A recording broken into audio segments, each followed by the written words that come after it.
நம்முடைய மதிப்பீட்டை எது அளவிட முடியும் அப்படின்னு சொன்னா, சிலுவையின் மூலமாக நமக்கு உண்டாயிருக்கிற அந்த நன்மைகளின் வெளிப்பாடை நீங்களும் நானும் பெற்றுக்கொள்ளும் பொழுதுதான் நம்முடைய வேல்யூ என்ன, நம்முடைய மதிப்பீடு என்ன அப்படிங்கிறத நாம விளங்கி கொள்ள முடியும். அவர்தான் தம்மை வெளிப்படுத்த முடியும். அவர் நமக்காக என்ன ஏற்படுத்தி இருக்கிறார் அப்படிங்கிற அவர் வெளிப்படுத்தினால் ஒழிய நாம பெற்றுக்கொள்ள முடியாது. அதனால வேதத்தை என்ன செய்யணும்? வாசித்து வேதத்தின் மூலமாக வெளிப்பாட்டின் அறிவை நாம ஒவ்வொரு நாளும் வளர்த்தி கொள்ள வேண்டும். அப்பதான் நீங்க ஜெயித்து கொண்டே இருப்பீங்க.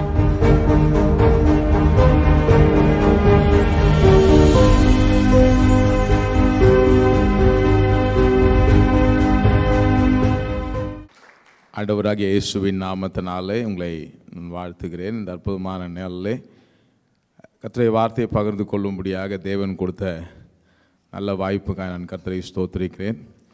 கர்த்தருடைய வார்த்தைக்கு நேராக நாம் செல்லலாம். 1 கொரிந்தியர் 2வது அதிகாரம் 7வது வசனத்திலிருந்து 10வது வசனம் வரைக்கும் நான் உங்களுக்கு என்று வாசிக்கிறேன். 1 கொரிந்தியர் 2வது அதிகாரம் 7வது வசனத்திலிருந்து 10வது வசனத்தின் முதல் பகுதி வரை. உலக தோற்றத்துக்கு முன்பே தேவன் தம்முடைய மகிமைக்காக ஏற்படுத்தினதும் மறைக்கப்பட்டதுமாயிருந்த இரகசியமான தேவ ஞானத்தையே பேசுகிறேன். அதை இப்பிரபஞ்சத்தின் பிரபுக்களில் ஒருவரும் அறியவில்லை. அறிந்தார்களானால் மகிமையின் கர்த்தரை அவர்கள் சிலுவையில் அறைய மாட்டார்களே. எழுதியிருக்கிறபடி தேவன் தம்மில் அன்பு கூறுகிறவர்களுக்கு ஆயத்தம் பண்ணினவைகளை கண் காணவும் இல்லை, காது கேட்கவும் இல்லை, அவைகள் மனுஷனுடைய இருதயத்தில் தோன்றவும் இல்லை. நமக்கோ தேவன் அவைகளை தமது ஆவியினாலே வெளிப்படுத்தினார். அப்போஸ்தலனாகிய பவுல் கொரிந்தியர் சபைக்கு எழுதுகிற ஒரு அற்புதமான வேத பகுதியாக இது இருக்கிறது. நம்முடைய தேவன் நல்ல தேவனாக இருக்கிறார். எத்தனை பேர் ஆமேன்னு சொல்கிறீங்க? அதுக்கு அவர் நல்ல தேவனாக இருக்கிறார். நன்மைகளை மாத்திரமே செய்கிற தேவனாக அவர் இருக்கிறார். அந்த நன்மை ஏதோ சிலுவையில் மாத்திரம் செய்த நன்மை மாத்திரம் கிடையாது.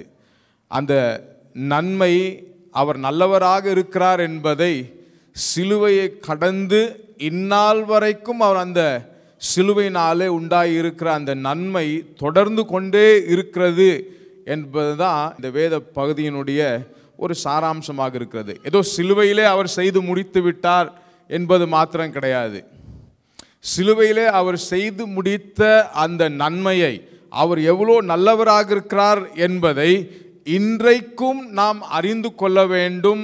அந்த வெளிப்பாடை நாம் அறிந்து கொள்ள வேண்டும் என்பதுதான் அப்போஸ்தலனாகிய பவுலினுடைய வார்த்தைகளாக இங்கே இருக்கிறது. அது ஏதோ சிலுவையோடு முடிந்து விட்டது என்பது கிடையாது. It continuous. அது தொடர்ச்சியாக இன்றைக்கு வரும் நடந்து கொண்டே இருக்கிறது என்பதை அப்போஸ்தலனாகிய பவுல் இங்கே சொல்லுகிறார். அதன் மூலமாக அவர் எவ்வளோ நல்லவராக இருக்கிறார் என்பதை நாம் விளங்கி கொள்ள முடிகிறது. சில பேர் என்ன நினைக்கிறாங்க?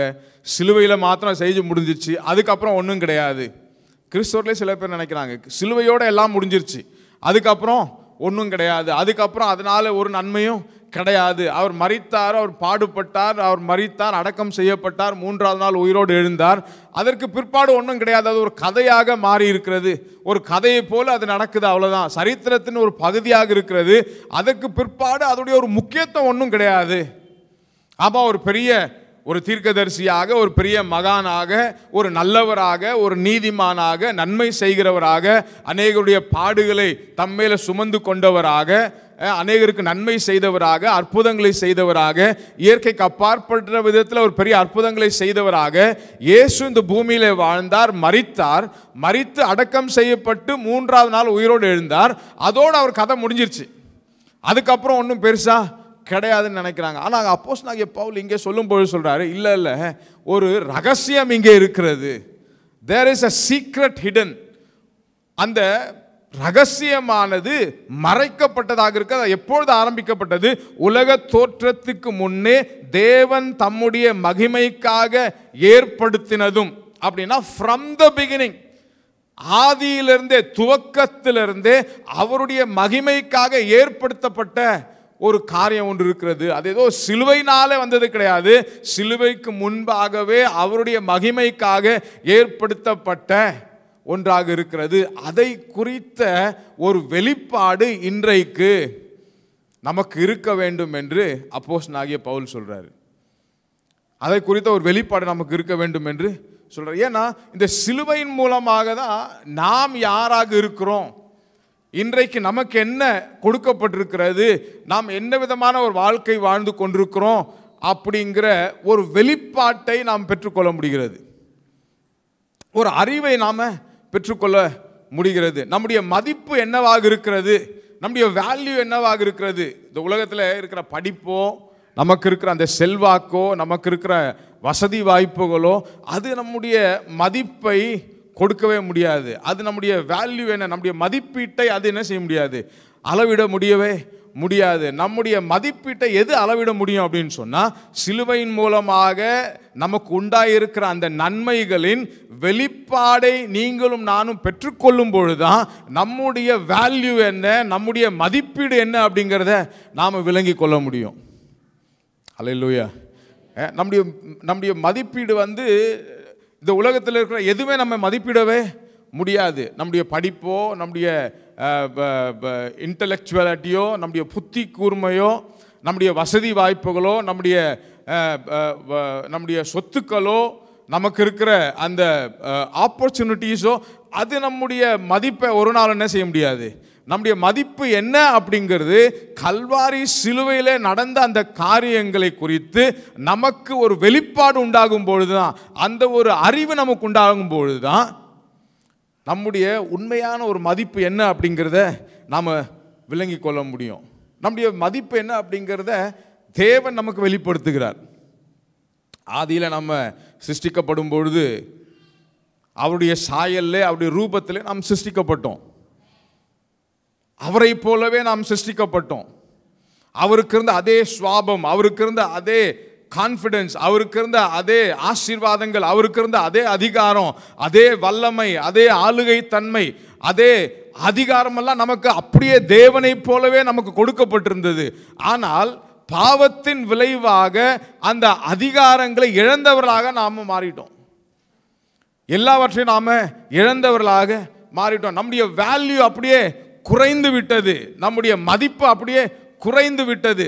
ஆனால் கல்வாரி சிலுவையின் மூலமாக நாம் இழந்த அந்த அதிகாரத்தையும், அந்த ஆசீர்வாதத்தையும், அந்த வல்லமையும் நாம் மறுபடியும் பெற்றுக்கொண்டதனால, அதை குறித்த வெளிப்பாடு நமக்கு இன்னும் உண்டாகாமல் இருக்கிறதுனால தான் நாம் இன்னும் அந்த பிரச்சனைகள் அப்படியே வாழ்ந்து, அப்படியே கஷ்டங்களில் வாழ்ந்து, அப்படியே கவலையில் வாழ்ந்து வாழ்க்கையை நம்ம அப்படியே ஓட்டிடுறோம். இன்றைக்கி நிறைய பேர் 30 வருஷம் 40 வருஷம் சபைக்கு வரவங்களாக இருப்பாங்க. பேர் நல்ல கிறிஸ்தவ பேராக இருக்கும், பிறந்ததுலேயே கிறிஸ்தவர்களாக இருப்பாங்க. ஆனாலும் இந்த சிலுவையினாலே உண்டாயிருக்கிற அந்த மேன்மையான அந்த வாழ்க்கை, மேன்மையான அந்த ஆசீர்வாதங்கள், மேன்மையான அந்த அதிகாரத்தை குறித்து ஒரு வெளிப்பாடும் இல்லாததுனால அந்த வாழ்க்கையை அப்படியே அந்த கஷ்டத்தோடே வாழ்ந்து என்ன செஞ்சுறாங்க, வாழ்க்கையை கழித்து முடிச்சிடுறாங்க. ஜெயமாக அவங்களால வாழ முடிகிறது கிடையாது, சுகமாக அவங்களால வாழ முடிகிறது கிடையாது. ஏற்கனவே எல்லாமே அவர்களுக்காக சம்பாதித்து வைத்து அவர்களுடைய கரங்களில் கொடுக்கப்பட்டிருக்கிறது. ஆனால் அதை பெற்றுக்கொள்வதற்கான அந்த ஞானமோ, அந்த அறிவோ, அந்த சிலுவையை குறித்த வெளிப்பாடு இல்லாததுனால இன்றைக்கும் அவர்களால் ஜெயமாக வாழ முடியாமல் போய்விடுகிறது. அல்லேலூயா. அந்த வெளிப்பாடு ரொம்ப அவசியம். எல்லாரும் சொல்லுங்க, வெளிப்பாடு ரொம்ப அவசியம்.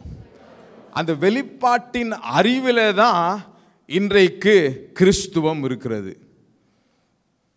அந்த வெளிப்பாட்டின் அறிவிலே தான் இன்றைக்கு தேவனுடைய ராஜ்யம் செயல்படுகிறது. அந்த வெளிப்பாட்டின் அறிவை நீங்கள் பெற்றுக்கொண்டு அவர் நமக்காக ஏற்படுத்தி இருக்கிற அந்த உன்னதமான வாழ்க்கையை வாழ வேண்டும் என்பதுதான் தேவனுடைய சித்தமாக இருக்கிறது. அல்லேலூயா. அந்த வெளிப்பாடு இல்லாததுனால தான் இன்றைக்கி நிறைய பேர் கஷ்டப்பட்டுக்கிட்டே இருக்கிறாங்க. கவலைப்படுறவன் கவலையிலே வாழ்ந்துக்கிட்டு இருக்கான், ஏழ்மையில் இருக்கிறவன் ஏழ்மையாகவே வாழ்ந்துக்கிட்டு இருக்கிறான், வியாதியோடு இருக்கிறவன் எப்போ என் வாழ்க்கை முடிய போகுது அப்படிங்கிற அந்த எதிர்பார்ப்போடு இருக்கிறான். அந்த வெளிப்பாடு தான் அவனை மறுரூபமாக்குகிறது. அல்லேலூயா. அந்த வெளிப்பாடு வந்து தானா அப்படியே மற்ற இந்த உலக பிரகாரமான காரியங்கள் மூலமாக நமக்கு வெளிப்படவே முடியாது. இந்த வெளிப்பாட்டின் அறிவு தேவனிடத்திலிருந்து நமக்கு கொடுக்கப்படுகிறது. அல்லேலூயா. எல்லாம் சொல்லுங்க, தேவனிடத்திலிருந்து வெளிப்பாடு உண்டாகிறது. தேவனே அதை நமக்கு வெளிப்படுத்துகிறார். ஏன்னா வேற எந்த சக்திகளும் அந்த வெளிப்பாட்டை நமக்கு கொடுக்கவே முடியாது. அந்த வெளிப்பாட்டை நாம தானா நம்முடைய முயற்சியினாலேயோ நம்முடைய புத்தி கூர்மையினாலேயோ நம்முடைய நமக்கு இருக்கிற வாய்ப்புகள்னாலேயோ நாம் அந்த வெளிப்பாடை பெற்றுக்கொள்ள முடியாது. அவர்தான் சிருஷ்டிகராக இருக்கிறதுனால, அவர்தான் உங்களையும் என்னையும் சிருஷ்டித்தவராக இருக்கிறதுனால நாம் அந்த வெளிப்பாடை பெற்றுக்கொள்ள வேண்டும் என்று சொன்னால் அவரால் தான் அதை பெற்றுக்கொள்ள முடியும். அதனால தான் இது ஒரு ஒரு ஒரு என்ன சொல்லப்படுகிறதுனா ரெவலேஷன் நாலேஜ் அப்படின்னு சொல்லப்படுகிறது. அது ஒரு ரெவலேஷன் நாலேஜ், வெளிப்பாட்டின் அறிவு. அந்த அறிவு ஏன்னா மனுஷன் பாவத்தில் விழுந்திருக்கிறதுனால, பாவத்தில் அவன் ஆதியில பாவம் செய்து விழுந்ததுனால அவனுடைய அறிவு மங்கி போயிருச்சு. அவனுடைய ஆவி, ஆத்துமா, சரீரம் எல்லாமே கரப்ட் ஆயிருச்சு. கரப்ட் ஆனதுனால இப்போ அவன் தேவனுடைய சாயலும் தேவனுடைய அந்த ரூபத்தையும் இழந்திருக்கிறதுனால அவனுக்கு தேவனோடு இருக்கிற அந்த உறவு துண்டிக்கப்பட்டதுனால தேவனை போல அவனால் சிந்திக்க முடியல, தேவனை போல அவனால் செயல்பட முடியல. தேவனுடைய விசுவாசம் அவனுக்கு இல்லாமல் போய்விடுகிறது. அவனுடைய மனது மங்கி போயிருக்கிறது. அவன் அந்த சூழ்நிலையை பேசுகிறவனாக இருக்கிறான். அந்த ஆவிக்குரிய தன்மை இழந்தவனாக மாறி அவன் சரீரபூர்வமாக செயல்பட ஆரம்பிக்கிறான். ஐம்புலன்களின் அடிப்படையில் என்ன செய்யறான்? செயல்பட ஆரம்பிக்கிறான். அவன் ஆவிக்குரியவனாக இருக்கிறான், ஆவி மனிதனாக இருக்கிறான். ஆவியான தேவன் அவனை சிருஷ்டித்திருக்கிறாரு. அந்த ஆவியோட ஆவி கனெக்டடா இருக்க வேண்டியது இப்ப பாவத்தின் விளைவாக துண்டிக்கப்பட்டதனால இப்போ இவன் ஆவிக்குரியவனாக செயல்படுவதற்கு பதிலாக ஐம்புலன்களின் படி அவன் செயல்பட ஆரம்பிக்கிறான். அவன் எதை ஃபீல் பண்றானோ அதே பேசுறான், எதை உணர்கிறானோ அதன்படி நடக்கிறான், எதை பார்க்கிறானோ அதன்படி செயல்படுகிறான், எது கேட்கிறானோ அதன்படி அவன் செயல்படுகிறவனாக இருக்கிறான். காணக்கூடாத மண்டலத்தில் வாழ வேண்டியவன், காணக்கூடாத அந்த காரியங்களை பார்க்க வேண்டியவன், விசுவாசத்திலே செயல்பட வேண்டியவன், ஆவியிலே செயல்பட வேண்டியவன், ஐம்புலன்களின்படி செயல்படுகிறதுனால அவனால பெருசா அந்த வெளிப்பாட்டின் அறிவை பெற்றுக்கொள்ளவே முடியல.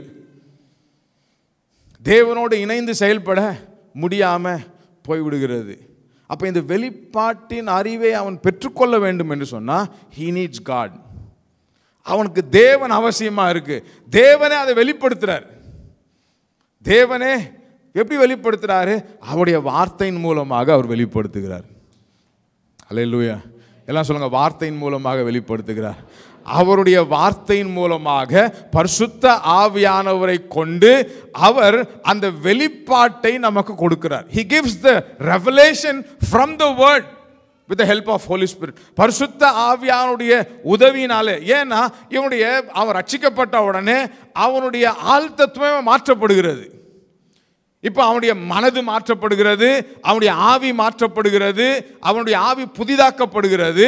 புதிதாக்கப்படுகிறதுனால அவன் திரும்பவுமாக தேவனுடைய சாயலுக்கும் தேவனுடைய ரூபத்துக்கும் ஒத்தவனாக மாறிவிடுகிறான். அவனுடைய ஆவி இப்போ என்ன பண்ணுது? திரும்ப தேவனோடு இணைக்கப்படுகிறது. தேவனோடு இணைக்கப்படுகிறதுனால அவன் என்ன செய்யறான்? கர்த்தர் அவனுக்கு அந்த ரட்சிக்கப்பட்ட உடனே அவன் என்ன செய்யறான்? அவருடைய ஆவி மாற்றப்படுகிறதுனால கர்த்தருடைய வார்த்தையின் மேலே அவனுக்கு ஒரு பசி உண்டாகிறது, ஒரு தாகம் ஏற்படுகிறது. அவன் கர்த்தருடைய வார்த்தையை வாசிக்க ஆரம்பிக்கிறான். தேவனோடு குவாலிட்டியான ஒரு நேரத்தை செலவிட ஆரம்பிக்கிறான். தேவனோடு பேச ஆரம்பிக்கிறான். தேவனோடு அந்த உறவை அவன் புதுப்பித்துக் கொள்ள ஆரம்பிக்கிறான். புதுப்பிக்க புதுப்பிக்க புதுப்பிக்க கர்த்தருடைய வார்த்தையை வாசிக்க வாசிக்க வாசிக்க அவனுக்குள்ள விதைக்கப்பட்டிருக்கிற பரிசுத்த ஆவியானவர் அவனுக்குள்ள இருந்து அவன் யாராக இருக்கிறான் என்பதை அவனுக்கு வெளிப்படுத்த ஆரம்பிக்கிறார். ஹல்லேலூயா, ஹல்லேலூயா. அவனுடைய மனதும் புதிதாக்கப்படுகிறது. அதுதான் மனம் புதிதாகுதல் அப்படின்னு வாசிக்கிறோம். ரெனியூவிங் ஆஃப் தி மைண்ட். அவனுடைய மனது முற்றிலுமாக என்ன செய்யுது? புதிதாக்கப்படுகிறது. அப்போ can we receive the knowledge about him? அவரை குறித்த அறிவு நமக்கு உண்டாக முடியும். ஆமா, கண்டிப்பா என்ன செய்ய முடியும்? அவர் உண்டாக்க முடியும். அவரே அதை என்ன செய்யறாரு? வெளிப்படுத்துகிறார். அந்த வெளிப்பாட்டின் அறிவை நமக்கு அவரே என்ன செய்யறாரு? கொடுக்கிறார். அல்லேலூயா. ஒரு விசுவாசியா இருக்கிறோம்னு சொன்னா, தேவனுடைய வார்த்தை நாம் ஒவ்வொரு நாளும் வாசிக்கிறோம் அப்படின்னு சொன்னா, தேவனோடு நாம் பேசுகிறோம் அப்படின்னு சொன்னா, தேவனுடைய சத்தத்தை ஒவ்வொரு நாளும் நம்ம கேட்கிறோம் அப்படின்னு சொன்னா, நிச்சயமாக நீங்களும் நானும் அந்த வெளிப்பாட்டின் அறிவை பெற்றவர்களாக இருக்கிறோம். அல்லேலூயா. மற்றவர்களைப் போல நாம் செயல்பட மாட்டோம். வெளியில் இருக்கிற மக்களை போல நாம் செயல்பட மாட்டோம். நமக்கு விரோதமாக பிரச்சனைகள் வரும்போது, கஷ்டங்கள் வரும்போது, கலக்கங்கள் வரும்போது, நம்மளுக்கு பற்றாக்குறைகள் வரும்பொழுது, வியாதிகள் வரும்பொழுது அவர்களைப் போல செயல்பட மாட்டோம்.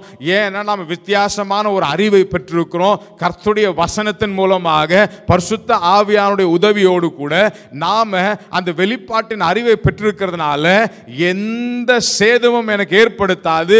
நான் யாராக இருக்கிறேன் என்பதை கர்த்தருடைய வசனம் எனக்கு சொல்லுகிறதுனால அதை நான் நம்புகிறேன், அதை நான் விசுவாசிக்கிறேன் என்கிற அந்த அறிவை நாம் பெற்றிருக்கிறோம்.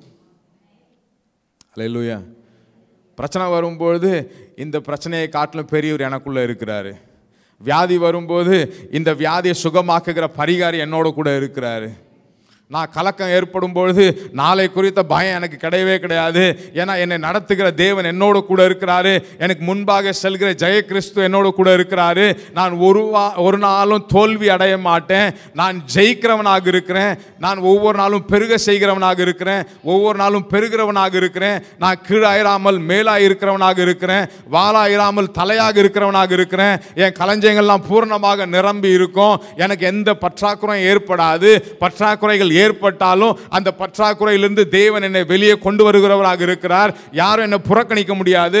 புறக்கணிப்பு எனக்கு வந்தாலும் என்னை மீட்டவர் என்னோடு கூட இருக்கிறாரு. படுகுழியிலிருந்து என்னை மேலே தூக்கி எடுக்கிறவர் என்னோடு கூட இருக்கிறாரு. யார் என்னை வெறுத்தாலும் என்னை வெறுக்காத தேவன் என்னோடு கூட இருக்கிறார் அப்படிங்கிற ஒரு தைரியம் அவனுக்குள்ள இருக்கும். அது எப்படி வருது? அந்த வசனத்தில் இருக்கிற வெளிப்பாட்டின் அறிவின் மூலமாக அவனுக்கு உண்டாகிறது. அல்லேலூயா. அப்போ நீங்களும் நானும் அந்த வெளிப்பாட்டின் அறிவை பெற்றவர்களாக இருக்கிறோம். தேவனே அதை நமக்கு வெளிப்படுத்தி கொடுக்கிறார் அவருடைய வசனத்தின். அதனால தான் வேதத்தை வாசிப்பது ரொம்ப அவசியம். கர்த்தருடைய வேதத்தை வாசிப்பது ரொம்ப ரொம்ப அவசியம். ஒவ்வொரு நாளும் ஒவ்வொரு வாரமும் சபைக்கு வர்றது ரொம்ப அவசியம். ஏன் அவசியம் அப்படின்னு சொன்னால், இங்கே ஒவ்வொரு நாளும் அந்த வெளிப்பாட்டின் அறிவை தான் போதிக்கிறோம். அல்லேலூயா. வெளிப்பாட்டின் அறிவை தான் போதிக்கிறோம். பாஸ்டர் சிக்கா இருந்தப்போ ஒரு 6-7 மாதத்துக்கு முன்னாடி எனக்கு ஃபோன் பண்ணார். அப்போ அந்த பைபிள் ஸ்டடி எடுக்கிறதுக்காக எனக்கு சொன்னார், தம்பி வந்து பைபிள் ஸ்டடி எடுங்க அப்படின்னு. அவர் சொன்ன உடனே எங்கள் சர்ச்சில் ஒரு 2-3 சிஸ்டர்ஸ் இருக்காங்க, ஜோம் பண்ணுவாங்க நல்லா. உடனே நம்ம சர்ச்சுக்கு இன்னும் கோரா அவங்க இருக்கிறவங்க எல்லாத்துக்கும் ப்ரேயர் ரிக்வெஸ்ட்லாம் அவங்களுக்கு கொடுத்துருவோம். அவங்களுக்கு அதை ஷேர் பண்ணேன்.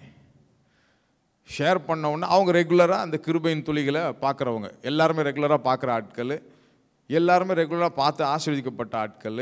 பாஸ்டர் எதை குறித்து நிறைய பேசியிருக்காரு அவங்களுக்கு நல்லா தெரியும், எதை பேசுகிறாருன்னு நல்லா தெரியும். அவங்கெல்லாம் ஒரு மாதிரி பயந்துட்டாங்க. ஏன் இப்படி ஆயிடுச்சு, ஏன் அப்படி ஆயிடுச்சு. சனிக்கிழமை நான் சண்டே பார்க்குறேன். சண்டே பார்த்தோன்னே பாஸ்டர் எனக்கு 2 நாளாக தூக்கமே வரல.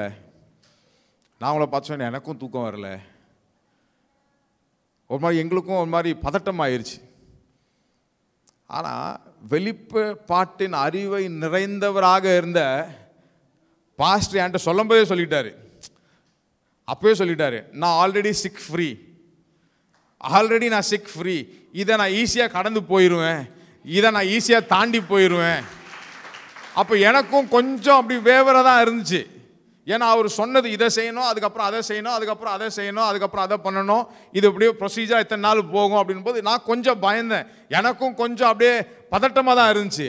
ஆனால் அவர் பேசி அந்த விவரத்தை சொல்லிட்டு உடனே அப்புறம் என்ன சொன்னார், இது ஈஸியாக தாண்டி போயிடுவேன் நான், இது சும்மா ஒரு கொஞ்ச நாள் தான், இதுவும் கடந்து போயிடும், பாசிங் கிளவுட் மாதிரி தான். ஏன் அப்படி சொல்கிறார் அப்படின்னு சொன்னால், இதில் இருக்கிற அந்த வெளிப்பாட்டின் அறிவை நிறைந்தவராக இருந்ததுனால தான் அது எவ்வளோ பெரிய வியாதியாக இருந்தாலும் இதை ஈஸியாக கடந்து போயிடுவேன் அப்படின்னு அவரால் சொல்ல முடிஞ்சுது. அல்லேலூயா. இன்றைக்கி பார்க்க ஆச்சரியமாக தான் இருக்குது. வேறு யாராவது இருந்திருந்தாங்கன்னா என்ன ஆயிருக்குன்னு தெரியல எனக்கு. அந்த பயமும் அந்த பதட்டமும் அந்த கலக்கமும் அந்த சந்தேகமும் அந்த பிற்போக்கான எண்ணமும் சந்தேகமும் அப்படியே பிசாசின் வலையில் சிக்கி என்ன ஆயிருக்குன்னு தெரியல. அதனால தான் சொல்கிறேன், இந்த வெளிப்பாட்டின் அறிவு ரொம்ப ரொம்ப அவசியம். தேவனே அதை நமக்கு வெளிப்படுத்தி தராரு.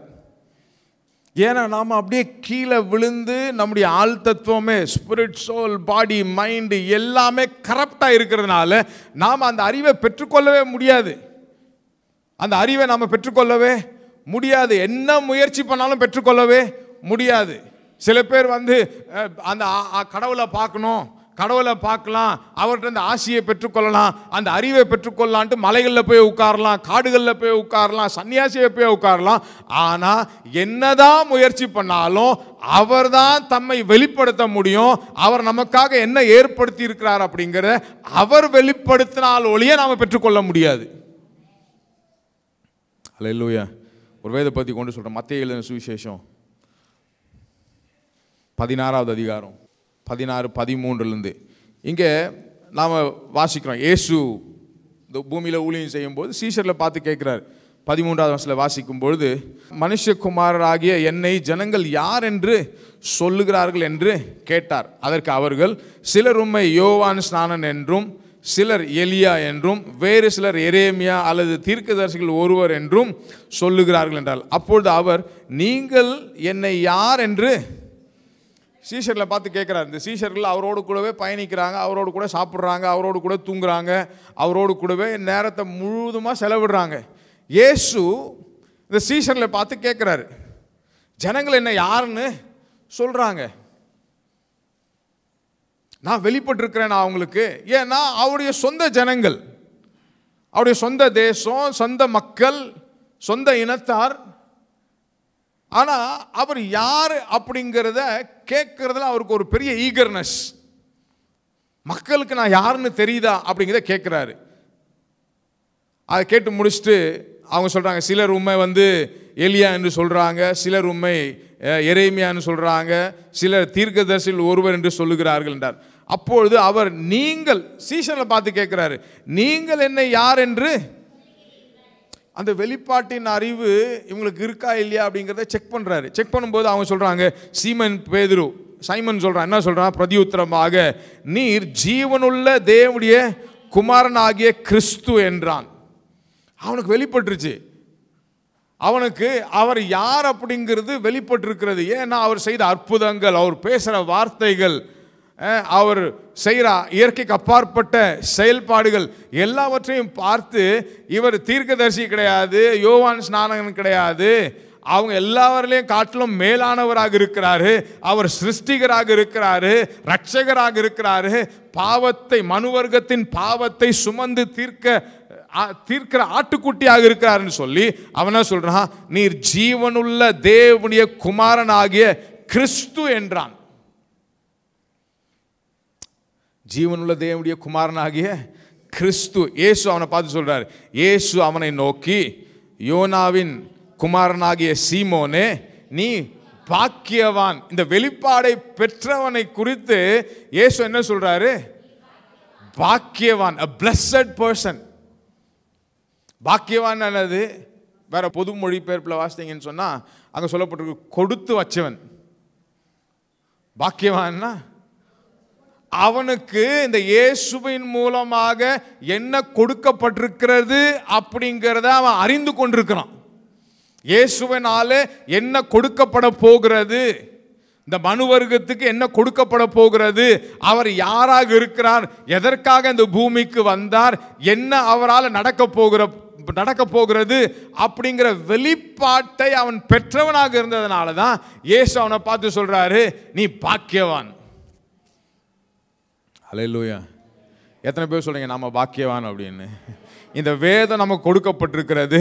இந்த வேதத்தை வாசிக்க வாசிக்க வாசிக்க நமக்குள்ள இருக்கிற பரிசுத்த ஆவியானவர் நமக்கு என்ன கொடுத்து வைக்கப்பட்டிருக்கிறது அப்படிங்கிற வெளிப்பாட்டை நாம பெற்றுக்கொள்கிறோம்.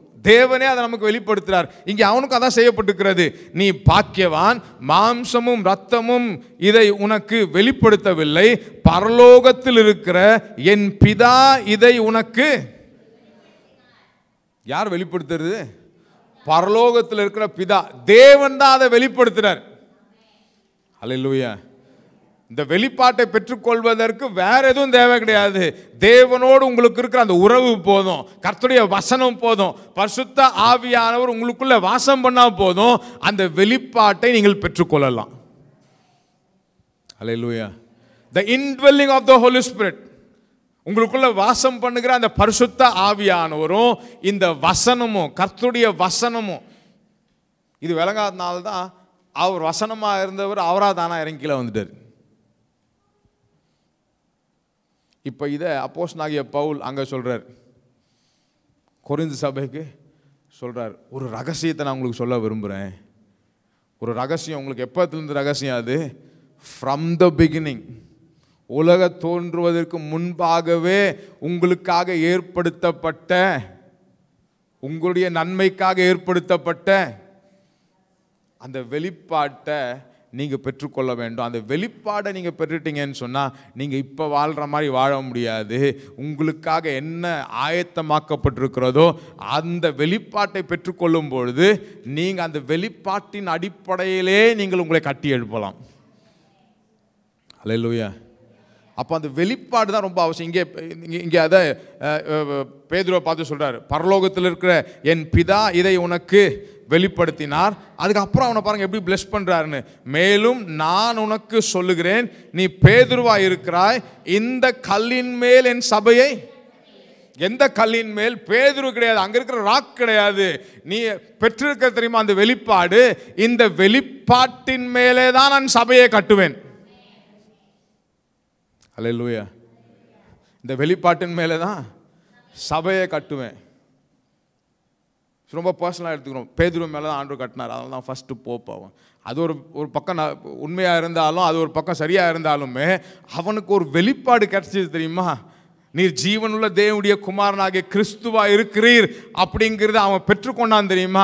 அந்த வெளிப்பாடு, இவர் என்ன செய்ய போகிறாரு, இவராலே மனுவர்க்கத்துக்கு என்ன ஏற்பட போகிறது, எப்படி பாவத்துக்கு ஒரு முற்றுப்புள்ளியை வைக்க போகிறாரு, ஏழ்மைக்கு ஒரு முற்றுப்புள்ளியை வைக்க போகிறாரு, சாபத்துக்கு ஒரு முற்றுப்புள்ளியை வைக்க போகிறாரு, மனிதன் இழந்த எல்லாவற்றையும் திரும்பவும் இவருடைய சிலுவையின் மூலமாக மனிதன் திரும்பவும் பெற்றுக்கொள்ள போகிறான். மனிதனுடைய அந்த அகால மரணத்திற்கு, அவனுடைய பேரழிவுக்கு ஒரு முற்றுப்புள்ளி இந்த இயேசு கிறிஸ்துவின் மூலமாக உண்டாக போகிறது. அவன் ஆசீர்வாதமாக இருக்க போகிறான், அதிகாரத்தை பெற்றவனாக இருக்க போகிறான், இழந்த வல்லமையை பெற்றுக்கொள்ள போகிறவனாக இருக்க போகிறான் என்கிற வெளிப்பாட்டை அப்போஸ்தலனாகிய பேதுரு பெற்றிருந்தான்ல, அந்த வெளிப்பாட்டின் மேலே தான் சபை கட்டப்பட்டிருக்கிறது. அல்லேலூயா. இன்னைக்கு நீங்கள் நானும் சபையாக இருக்கிறோம், நீங்களும் நானும் சபையாக இருக்கிறோம். நம்ம ஒரு சபையை கட்டவும் போகிறோம். அந்த சபை பாஸ்டர் சொன்னாங்களா 10 லட்சம் 20 லட்சம், அதெல்லாம் ஒன்றுமே கிடையாது. இந்த வெளிப்பாடு இருந்துச்சுன்னு சொன்னால் அவன் டபுள் ஆகட்டும், ட்ரிபிள் ஆகட்டும், 10 மடங்கு ஆகட்டும், இந்த வெளிப்பாடு நமக்கு தேவையான எல்லாவற்றையும் பெற்றுத்தரும். அல்லேலூயா, அல்லேலூயா. அதனால தான் அந்த வெளிப்பாடு ரொம்ப ரொம்ப அவசியம். அந்த வெளிப்பாட்டை நாம் இல்லாமல் நாம் முன்னேறி செல்லவே முடியாது. இன்னைக்கு சபை அந்த வெளிப்பாடு நிறைந்த ஒரு சபையாக இருக்க வேண்டும். இன்னைக்கு அந்த வெளிப்பாடு இல்லாமல் என்னத்தையோ பேசிக்கிட்டு, ஒரு அர்த்தமும் இல்லாமல், ஆராதனையிலும் ஒரு அர்த்தம் கிடையாது, கர்த்தருடைய வசனத்திலையும் ஒரு அர்த்தம் கிடையாது, வசனத்துக்கும் முக்கியத்துவம் கிடையாது, என்னென்னத்தையோ உள்ள சபைக்குள்ளே இறக்கி என்ன பண்ணிடுறாங்க, சபை ஒரு வெளிப்பாடை பெற்றுக்கொள்கிற ஒரு இடமாக இல்லாமல் ஏதோ ஒரு டைம் பாஸ் கிளப் மாதிரி ஆயிடுச்சு. பாஸ் சொன்னாங்களே, நான் ஒரு 6 வாரம் வெளியே இருந்தேன். அங்கே இருக்கிற நீங்கள் ஒரு ஸ்ட்ரீட்டில் போனீங்கன்னு சொன்னால், அந்த ஸ்ட்ரீட்டை கடந்து போகிறதுக்குள்ள, ஒரு மெயின் ரோடை கடந்து போகிறதுக்குள்ள ஒரு 5-6 சபைக்கு முன்னாடி ஒரு போர்டை வச்சுருக்கிறாங்க. என்ன போட்டிருக்கிறாங்க? Church for sale. Church for sale, சபை விற்பனைக்கு. சில சபைகளுக்குள்ளே போய் பார்த்தேன் நான். அங்கே போய் பார்த்தா அந்த சபைக்குள்ளே வேற மதத்துக்காரங்க புஸ்தகங்களை வச்சு லைப்ரரியை மாற்றி வச்சுருக்கிறாங்க. லைப்ரரியா? ஏன்? சபை எதை நோக்கி போய்கிட்டு இருக்கு? இந்த வெளிப்பாடை குறித்து ஒரு அறிவும் இல்லாமல் சபை விற்பனைக்கு போயிடுச்சு. சபை விற்பனைக்கு போயிடுச்சு. சபை விற்பனைக்கு போனால் போதிக்கப்பட வேண்டிய இடம், வெளிப்பாடுகளை கூற வேண்டிய இடம், கர்த்தருடைய மறைப்பொருள்களை மக்களுக்கு போதிக்க வேண்டிய இடம் இன்னைக்கு விற்பனைக்கு போயிடுச்சுன்னா மக்களுடைய வாழ்க்கை என்னவா மாறிடும்? அதனால தான் அந்த தேசம் ஒரு பக்கம் ரொம்ப செழிப்பாக இருந்தாலும் இன்னொரு பக்கம் அவ்வளோ பெரிய ஒரு சீரழிவை நோக்கி போய்கிட்டு இருக்கு. அவ்வளோ பெரிய ஒரு சீரழிவை நோக்கி போய்கிட்டு இருக்கு. அங்கே திருமணத்துக்கு அர்த்தமே கிடையாது. பிள்ளைகளுடைய எதிர்காலத்தை குறித்து ஒரு கவலையும் கிடையவே கிடையாது. எல்லாமே சீர்குலைந்து ஒரு சமுதாயமே கெட்டு போனதாக மாற்றப்பட்டிருக்கு. அதனால தான் சொன்னேன், அண்ணன்ட்ட பாஸ்டர்கிட்ட வரும்போது சொன்னேன், இங்கே எவ்வளோ சத்தியம் தேவையோ அதை விட பல மடங்கு சத்தியம் அங்கே தேவையாக இருக்குது. அங்கே இயேசுவுக்கு மதிப்பே இல்லாமல் இருக்குது. ஆனால் நீங்களும் நானும் பாக்கியவான்களாக இருக்கிறோம். அல்லேலூயா. நீங்களும் நானும் பாக்கியவான்கள், கொடுத்து வச்சவங்களா இருக்கிறோம். நமக்கு என்ன கொடுத்து வச்சிருக்கிறார் அப்படிங்கிறத ஒவ்வொரு நாளும் தேவனுடைய ஆலயத்துக்கு வந்து, அவருடைய வீட்டுக்கு வந்து, அவர் நமக்கு கொடுக்கிற அந்த ஆவிக்குரிய ஆகாரத்தை உட்கொண்டு பலன் பெற்று அப்படியே வளர்ச்சியின் மேலே வளர்ச்சி அடைஞ்சிட்டு இருக்கிறோம். ஆவிக்குரிய வாழ்க்கையில் வளர்ச்சி, குடும்ப வாழ்க்கையில் வளர்ச்சி, பொருளாதாரத்தில் வளர்ச்சி, இதெல்லாம் எப்படி உண்டாகுது? அவருடைய வெளிப்பாட்டின் அறிவை பெற்றுக்கொண்டதுனால. நாம் ஐம்புலன்களால் செயல்படுறது கிடையாது. We don't walk by senses. இப்போ எதை பார்க்குறோமோ, எதை கேட்குறோமோ, எதை உணர்கிறோமோ அதன்படி நாம் இப்போ செயல்படுறது கிடையாது. இந்த வார்த்தையினாலே நமக்கு விசுவாசம் உண்டாகிறது. அல்லேலூயா. வார்த்தையினாலே நமக்கு வெளிப்பாடு உண்டாகிறது. அந்த அறிவு நமக்குள்ள பெருகிக்கிட்டே இருக்கிறதுனால என்ன ஆயிருது? சபை வெளிப்பாடுனால நிரம்பி இருக்கு. இந்த வெளிப்பாடு நம்ம பெற்ற உடனே என்ன ஆயிருதுன்னு சொன்னால், இது ஒரு ஐ ஓப்பனிங். நம்முடைய கண்கள் திறக்கப்படுது.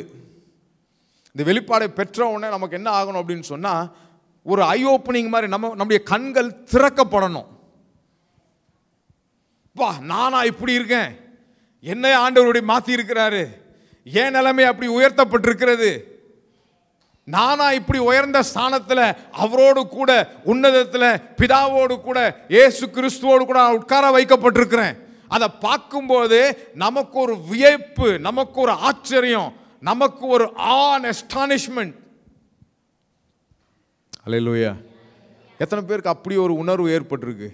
வேத வசனத்தை வாசிக்கும் பொழுது நமக்குள்ள ஒரு வியப்பு.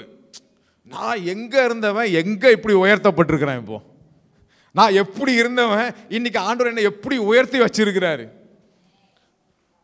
நான் எப்படி இருந்தவன் இன்னைக்கு ஆண்டவர் என்னை எப்படி ஆசீர்வதிச்சிருக்கிறாரு, நான் எங்க வாழ வேண்டியவன் இன்னைக்கு ஆண்டவர் என்னை எங்க வாழ வச்சுக்கிட்டு இருக்கிறாரு, என் குடும்பம் எங்க இருக்க வேண்டியது இன்னைக்கு இந்த இயேசு கிறிஸ்துவின் சிலுவை மரணத்தின் மூலமாக, அவர் கொடுத்த அந்த ரட்சிப்பின் மூலமாக எனக்குள்ள எவ்வளவு பெரிய மாற்றம் ஏற்பட்டிருக்கிறது அப்படின்னு அவருடைய அந்த வெளிப்பாட்டின் அறிவை பெற்று அதில் நீங்க வாழ ஆரம்பிக்கும் பொழுது, அதை கொஞ்சம் அப்படி எண்ணி பார்க்கும் பொழுது உங்களுக்கே ஒரு ஆச்சரியம் ஏற்படுதா இல்லையா? அல்லேலூயா. அப்ப அந்த ஆச்சரியத்திலே நீங்க வாழ்க்கையை கழிச்சிட்டு இருக்கிறீங்க. அப்ப ஆச்சரியத்தில் என்ன செய்றீங்க? அந்த ஆச்சரியமான ஒரு வாழ்க்கை எண்ணி பார்த்து வாழ்ந்துட்டு இருக்கும் போதே ஒரு வியாதி வருது, அப்போ அப்படின்னு தள்ளி விட்டுருவோம். அல்லேலூயா. அந்த ஆச்சரியத்தின் உச்சகட்டத்திலே அப்படியே வாழ்ந்துட்டு இருக்கும் போது ஒரு பிரச்சனை வருது, இந்த பிரச்சனை என்ன ஒன்றும் செய்ய முடியாது. ஒரு வலி வேதனை வருது, அந்த ஆச்சரியத்தின் உச்சகட்டத்தில் இருக்கிறீங்க. தேவன் செய்த நன்மை எண்ணி பார்த்து அந்த வெளிப்பாட்டின் அறிவினாலே உங்களுடைய ஆவி ஆத்மா சரீரம் நிறைந்தவர்களாக நீங்க வாழ ஆரம்பிக்கும் பொழுது உங்களுக்கு கூடாக எது வந்தாலும் உங்களை அது ஒண்ணுமே செய்ய முடியறது கிடையாது. அல்லேலூயா. எத்தனை பேர் சொல்றீங்க அந்த வெளிப்பாட்டின் அறிவினாலே நிறைந்தவர்களாக நாம் இருக்கிறோம்? இந்த பிரசங்கங்களும் அப்படிதான் இருக்கணும். பிரசங்கங்களும் என்ன செய்யணும்? நம்முடைய ஆராதனையாக இருக்கட்டும், நம்முடைய பிரசங்கங்களாக இருக்கட்டும், எல்லாமே அந்த வெளிப்பாட்டின் அறிவு நிறைந்துள்ளதாக இருக்கணும். It should be filled with the revelation knowledge. அந்த வெளிப்பாட்டின் அறிவினால நிரம்பி இருக்கும்போது என்ன ஆகுதுன்னு சொன்னால், வெளியே இருக்கிற எந்த பிரச்சனையும் நம்ம ஒரு சேதமும் ஏற்படுத்தவே முடியாது. வெளியில் இருக்கிற எந்த போராட்டமும் நம்மளை நடுங்க வைக்கவே முடியாது. வெளியே இருக்கிற எந்த பிரச்சனையா இருந்தாலும் நம்மை தொடவே முடியாது. இதே அப்போஸ்தலனாகிய பவுலுடைய வாழ்க்கையில தான் நடக்குது. பிலிப்பியருக்கு எழுதின நிருபம் 4வது அதிகாரம் வாசிப்போம். பிலிப்பியருக்கு எழுதின நிருபம் 4வது அதிகாரம் 4வது வசனத்தில், பிலிப்பியருக்கு எழுதின நிருபத்தில் அப்போஸ்தலனாகிய பவுல் சொல்றாரு, கர்த்தருக்குள் எப்பொழுதும் சந்தோஷமாயிருங்கள், சந்தோஷமாயிருங்கள் என்று மறுபடியும். அப்போஸ்தலனாகிய பவுல் பெரும்பாலான புதிய ஏற்பாட்டை எழுதியிருக்கிறவர். வெளிப்பாட்டு மற்ற ஆத்தர்ஸை போல, மற்ற காஸ்பல் ரைட்டர்ஸை போல அவர் கிடையாது. அவர் சிலுவையை குறித்தும், கிறிஸ்துவை குறித்தும், அவருடைய மரணத்தை குறித்தும், பாடுகளை குறித்தும், உலக தோற்றத்துக்கு முன்பாகவே நீங்கள்லாம் எப்படி ஆசீர்வதிக்கப்பட்டிருக்கீங்க அப்படிங்கிறத போதிக்கிற ஒரு வித்தியாசமான போதகர். இன்னும் சொல்ல போனா வெளிப்பாட்டின் அறிவிலே மூழ்கி இருக்கிற ஒரு ஆக்கியோன். எப்பவுமே வாயை திறந்தாலே அவருக்கு முழு நிருபங்களை வாசித்து பார்த்தீங்கன்னு சொன்னா, எபேசிய நிருபத்தை வாசித்தீங்கன்னா, கொலோசியர் நிருபத்தை வாசித்தீங்கன்னா, பிலிப்பியர் நிருபத்தை வாசித்தீங்கன்னு சொன்னா, அவருடைய ஆவிக்குரிய பிள்ளைகளுக்கு அவர் எழுதுகிற அந்த வார்த்தைகள்லாம் எழுதி பார்த்தோம்னு சொன்னா, ஒவ்வொன்றிலையும் வெளிப்பாட்டின் அறிவு நிறைந்து இருக்கும் அவனுக்கு. இப்போ அப்படிதான் எழுதுறாரு. வெளிப்பாட்டின் அறிவு நிறைந்தவராக சுவிசேஷத்தை போய் சபைகளுக்கு போதிக்கிறவராக இருக்கிறவர். அவர் போறதுக்கு முன்னாடியே லெட்டர் போயிடும். இந்த மாதிரி பவுலுன்னு ஒருத்தர் வராருப்பா, அவரை பிடிச்சி என்ன பண்ணுங்க, ஜெயிலில் போடுங்க. மக்கள்லாம் மாத்திட்டு இருக்காப்புல, தூக்கி உள்ள வச்சுட்டாங்க. உள்ள வச்ச உடனே 1வது அதிகாரத்தில் சில வசனங்களை வாசிக்கும் பொழுது, உள்ள இருக்கிறவர் எங்க இருக்கிறவர், ஜெயிலுக்குள்ள இருக்கிறவர், வெளிப்பாட்டின் அறிவிலே நிறைந்தவராக இருக்கிறவர், அப்படியே soaked in the revelation knowledge, வெளியே இருக்கிற தம்முடைய ஆவிக்குரிய பிள்ளைகளுக்கு எழுதுறார். என்ன சொல்றாரு, கர்த்தருக்குள் எப்பொழுதும் வெளிப்பாட்டின் அறிவிலே நிறைந்திருக்கிற மனுஷன், ஜெயிலில் இருக்கிற மனுஷன், முந்தின நாள் நைட்டு தான் என்ன பண்ணியிருக்காங்க, இவரை பயங்கரமா அடிச்சிருக்கிறாங்க, ப்ரூட்டலி பீட்டன், ரத்த வெள்ளத்தில் இருக்கிறாரு.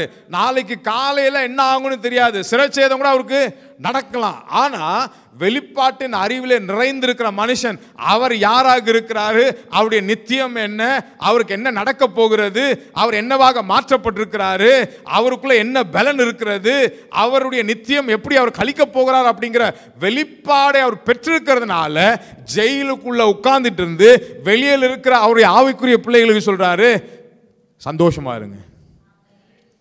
அல்லேலூயா. வெளிப்பாட்டின் அறிவிலே நிறைந்தவர்களாக நீங்களும் நானும் இருப்போம்னு சொன்னா, உலகம் எவ்வளோதான் மோசமா இருந்தாலும், உலகத்தில் எவ்வளோதான் தீமை இருந்தாலும், வியாதிகள் இருந்தாலும், கஷ்டங்கள் இருந்தாலும், போராட்டங்கள் இருந்தாலும், வெளியே இருக்கிற ஒன்றும் உங்களை சேதப்படுத்தவே முடியாது.